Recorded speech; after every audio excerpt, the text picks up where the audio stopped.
I'm walking down this road of mine, this road that I call home. So am I wrong for thinking that we could be something for real? No, am I wrong for trying to reach the things that I can't see? But that's just how I feel. But that's just how I feel. That's just how I feel. Trying to reach the things that I can't see.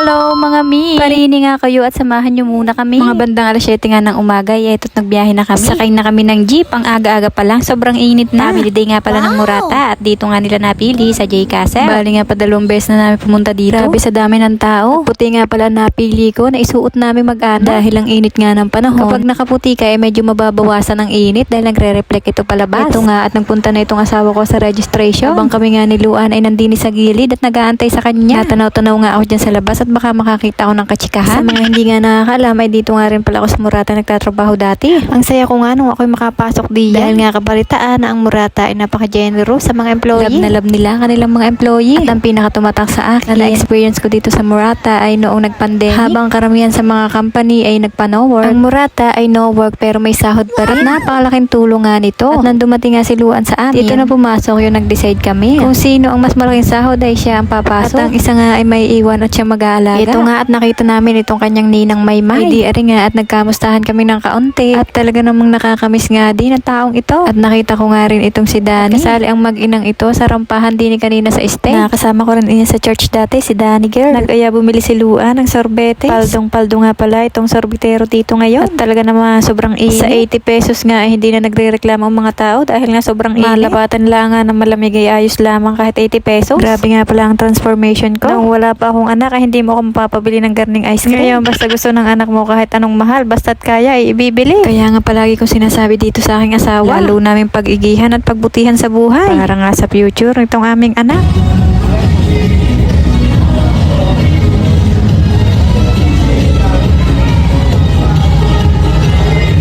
Ay, sa wakas, aringat natapos na ang event. Kaya naman kami ay pumasok na agad sa loob dahil talaga naman sobrang init sa labas. Hindi na nga natuyo ang aming mukha dahil nga sobrang basang-basa na ng pawis. Ito nga at nag-e-enjoy naman itong si Luan. Kaya kahit na kami ay lagkita na sa sobrang pawis, sa haba ng pila ay sulit naman. Ito nga at nakakita naman ako ng isang kakilala.